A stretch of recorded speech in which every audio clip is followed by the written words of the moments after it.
The zoo is alive with the sounds of a summer afternoon. Families cluster around exhibits, children tug at their parents' hands, and the air hums with excitement. At the gorilla habitat, the crowd presses close to the railing, eager to glimpse the massive silverbacks lounging in the shade. Among them is Daniel Reyes, a father balancing snacks and a stroller as his young son leans eagerly over the barrier. "Careful, Mateo," he warns, but his words are lost in the chatter. The little boy, only 4 years old, stretches forward, his eyes wide with wonder. Then, in an instant, joy turns to horror. Mateo slips. The crowd gasps as the child tumbles over the railing, arms flailing, a high-pitched scream tearing through the air. Time seems to slow as he falls nearly 10 feet, hitting the dirt with a thud that silences everything. For a heartbeat, there is nothing. Then, cries. The little boy wails, his small body twisted awkwardly on the ground. His cries echo through the enclosure, piercing, desperate. Parents in the crowd shriek, children sob, and Daniel collapses against the railing, his voice breaking. "My son! Somebody help him!" The enclosure, once a spectacle, now feels like an arena of dread. Concrete walls rise high, cutting off any hope of climbing in to save the child. The moat that separates humans from gorillas now becomes a prison for a boy too small to escape. Visitors surge against the glass, some shouting for zookeepers, others fumbling with phones to call for help. A woman screams, "He's going to die," while another pleads, "Don't let the gorillas see him." But it's too late. From the shaded corner of the habitat, a movement stirs. A massive figure emerges, Kubwa, the dominant silverback.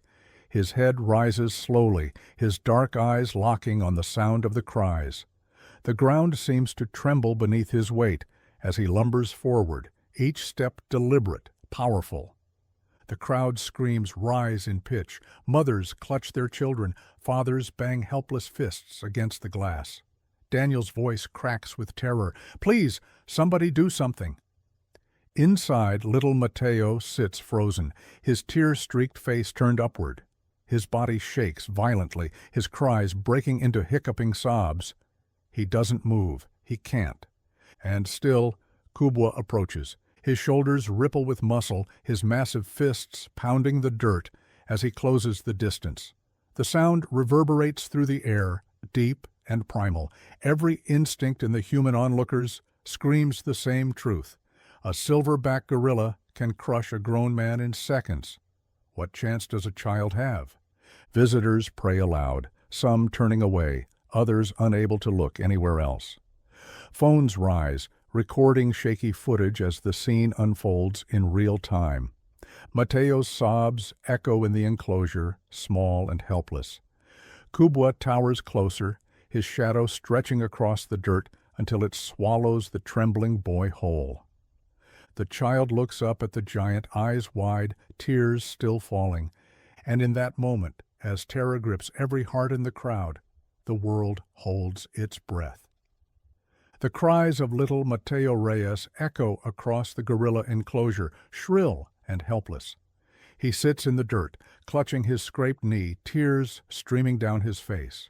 His small voice pierces the heavy silence that has gripped the crowd. Then, from the corner of the habitat, Kubwa, the massive silverback, rises to his full height. He stands tall, his dark coat glistening in the sun, chest broad and unyielding. His presence is commanding, the kind of power that makes every instinct scream danger. The crowd gasps as Kubwa takes a deliberate step forward, then another. His fists strike the ground with each movement, sending vibrations through the enclosure. "Dear God," someone whispers. At the railing, Daniel Reyes shouts hoarsely, "Stay away from him! Don't touch my son!" His voice cracks with terror, but the gorilla doesn't falter. His heavy breaths puff from his nostrils, each exhale a reminder of his immense strength. A mother in the crowd pulls her children close, shielding their eyes. "Don't look!" she cries. Phones rise higher, dozens of shaky cameras capturing what feels like the prelude to tragedy. The zookeepers spring into action, radios crackle with frantic voices. Silverback is approaching the child. Repeat, Silverback is approaching the child.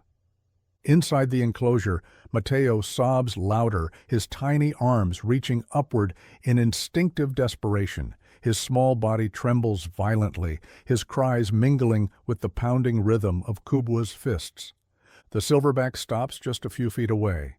He lowers his head, nostrils flaring, dark eyes studying the trembling child. His shadow engulfs Mateo completely. From the viewing deck, panic rises like a wave. Some scream for tranquilizers, others yell to distract the gorilla. Daniel's voice breaks again. "Somebody help him, please!" Kubwa grunts, a low, resonant sound that shakes the air. He leans closer, his massive face just inches from the boy. The sight is unbearable, the sheer size of his jaws, the power in every muscle. One swipe could end everything. Mateo whimpers, frozen. His small hands clutch the dirt. He doesn't dare move. The silverback's lips part slightly. He sniffs, his breath ruffling the boy's hair. The crowd gasps, bracing for the worst. Then Kubwa does something unexpected. He doesn't strike. He doesn't roar. He simply tilts his head, staring intently at the boy, as if puzzled by the fragile creature before him. But to the onlookers, every second is torture. A single shift in the gorilla's mood could turn curiosity into catastrophe. "Hold fire!" a keeper shouts into his radio, sweat pouring down his face. "Don't shoot unless it turns violent. We can't risk hitting the boy." The tension is unbearable. Kubwa exhales slowly, a deep rumble in his chest, and lowers his enormous hand toward the ground, toward Mateo. The crowd erupts into cries, some shrieking in terror, others sobbing uncontrollably. The gorilla's shadow looms larger, his fingers extending, closing the final inches between beast and child. And the world waits for the moment that could end in heartbreak, or something no one could have imagined. The crowd at the zoo stands frozen, every eye locked on the terrifying sight before them. Kubwa, the massive silverback, lowers his enormous hand until it hovers inches above little Mateo Reyes. The boy's cries soften into trembling whimpers, his tiny shoulders shaking, his face streaked with dirt and tears. He squeezes his eyes shut, bracing for the blow everyone fears. Gasps ripple through the visitors. Mothers clutch children to their chests. Fathers grip the railing with white knuckles. "No, no, no," Daniel Reyes mutters, his body pressed against the barrier, helpless to reach his son. But then it happens. Instead of striking, Kubwa slides his hand gently beneath Mateo's small frame. His massive fingers curl upward with unexpected delicacy, lifting the boy from the dirt. The crowd erupts into cries of disbelief. "He's picking him up," a woman screams. "Oh my God, he's picking him up." The child squirms at first, a shrill cry breaking loose, but Kubwa pulls him closer, cradling him against his broad chest. The giant's eyes soften, his nostrils flaring as he studies the fragile creature in his arms. His lips twitch in what almost seems like a frown, his expression unreadable yet strikingly tender. Mateo presses his face against the gorilla's fur, sobbing but not fighting. His tiny hands clutch at Kubwa's chest hair as if instinctively seeking comfort.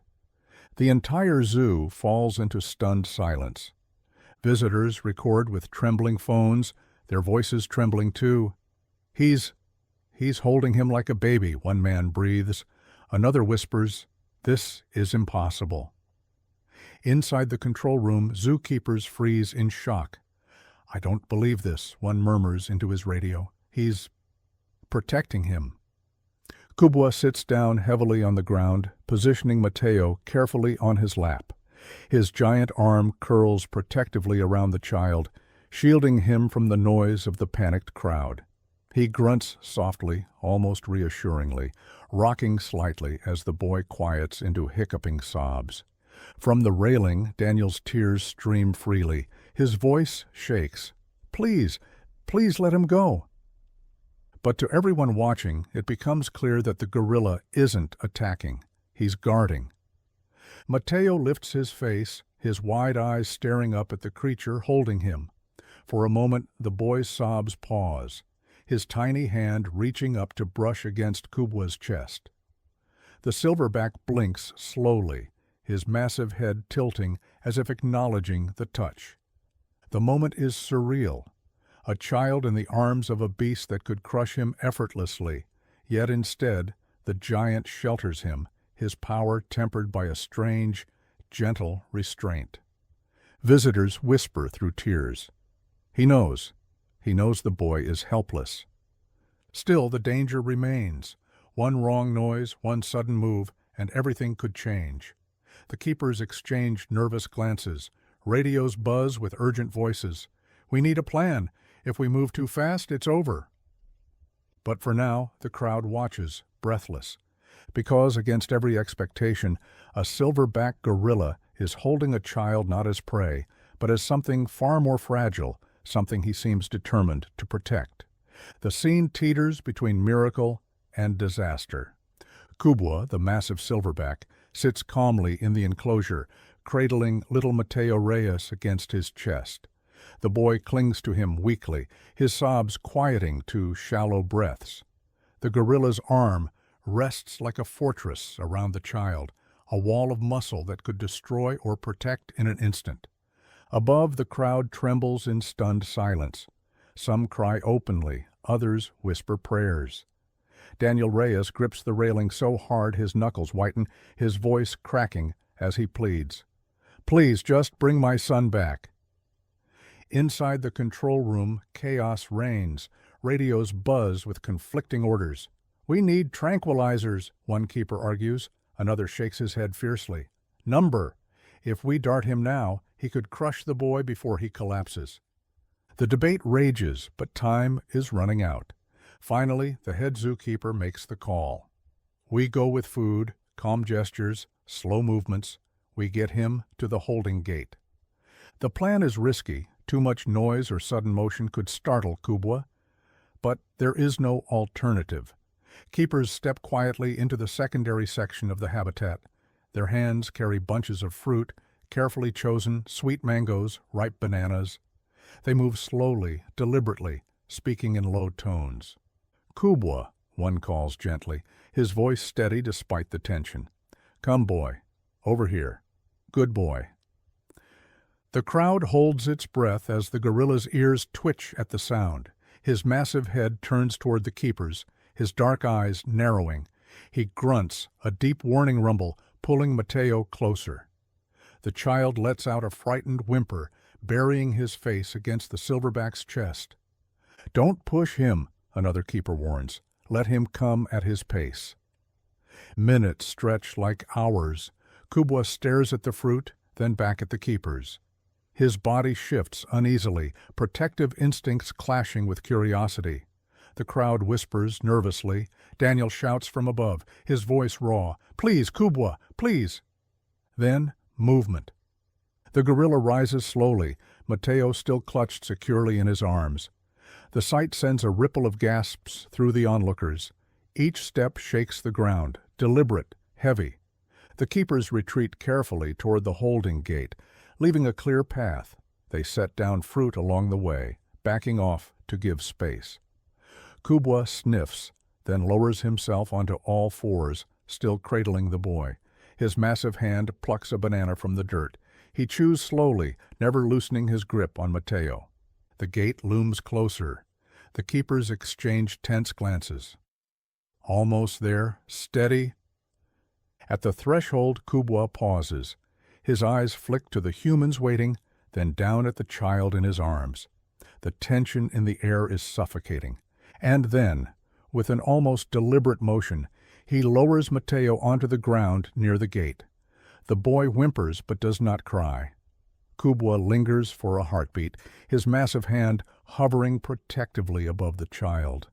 Finally, he steps back, retreating into the shadows. The gate bursts open. Keepers rush in, scooping Mateo into their arms. The crowd erupts into sobs and cheers, Daniel collapsing in relief as his son is lifted to safety. Behind them, Kubwa watches silently, his dark eyes unreadable. The rescue has succeeded, but the questions of why remain. The enclosure gate slams shut behind the keepers as they sprint Mateo to safety. The boy sobs into the arms of a zookeeper, his tiny fingers gripping tightly as if afraid to ever let go. His face is streaked with tears and dirt, but aside from scratches and bruises, he is alive. Above, the crowd erupts. Some clap through tears, others collapse into hugs. Parents hold their children closer, the raw terror of what they witnessed giving way to overwhelming relief. Phones continue to record shaky footage capturing the moment as history. Daniel Reyes rushes down to the service corridor where his son is carried. His voice breaks as he shouts, "Mateo! Mateo!" When the boy is placed in his arms, Daniel drops to his knees, clutching him against his chest. Tears pour freely down his face. "I thought I lost you. I thought—" His words dissolve into sobs as Mateo whispers weakly, "Papa." The reunion leaves onlookers in tears. Even the hardened rangers look away, wiping their eyes. But in the enclosure, Kubwa remains. He sits in the shadows, watching silently as the child disappears from view. His massive hands rest on the dirt, his breathing steady, almost contemplative. Some witnesses swear they see sadness in his eyes. Others insist it was instinct all along, an unpredictable gamble that miraculously ended without tragedy. By nightfall, the story spreads across the world. The headline blazes across screens, "Gorilla Cradles Child at Zoo, a Miracle Rescue." Clips of Kubwa holding Mateo go viral, racking up millions of views within hours. Comment sections fill with debate. Was Kubwa protecting the boy, or was it only a matter of time before disaster struck? Experts weigh in, some citing gorilla instincts for gentleness with young, others warning against anthropomorphism. For Daniel, the answer doesn't matter. In every interview, his words are the same. "That gorilla didn't hurt my son. He kept him safe until you could bring him back. For that, I'll always be grateful." At the zoo, changes are immediate. Barriers are reinforced, safety protocols tightened. But the haunting image remains, the sight of a massive silverback cradling a fragile child in his arms, a moment suspended between fear and compassion. Weeks later, Daniel returns to the zoo, holding Mateo's hand. They stand at the gorilla exhibit once more, this time behind reinforced glass. Kubwa sits in the distance, calm and composed. Mateo presses his small palm against the glass. The silverback lifts his head, his dark eyes meeting the boy's through the barrier. For a moment, time holds still. Then Kubwa exhales, turns, and lumbers back into the shade. Daniel kneels beside his son. "Do you remember what happened that day?" Mateo nods slowly, his young voice barely above a whisper. "He was big, but he was gentle." The father pulls him close, tears shining in his eyes. "Yes, son, gentle." And so the story endures, not just of a child saved, but of the blurred line between fear and compassion, between beast and protector. A story that will be told for years, leaving everyone to ask the same question. Was it instinct or something far greater? One fall turned joy into terror. One silverback turned terror into the unthinkable. In the arms of a giant, a fragile child survived, not because of strength, but because of restraint. Was it instinct? Was it compassion? Or was it something deeper we still struggle to understand? What is certain is this. In that enclosure, before the eyes of the world, power was not used to destroy, but to protect.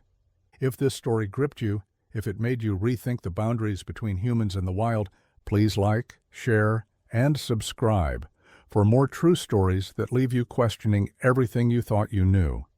And tell us in the comments, do you believe Kubwa meant to save Mateo, or was it chance? Because sometimes the most terrifying moments reveal the gentlest truths.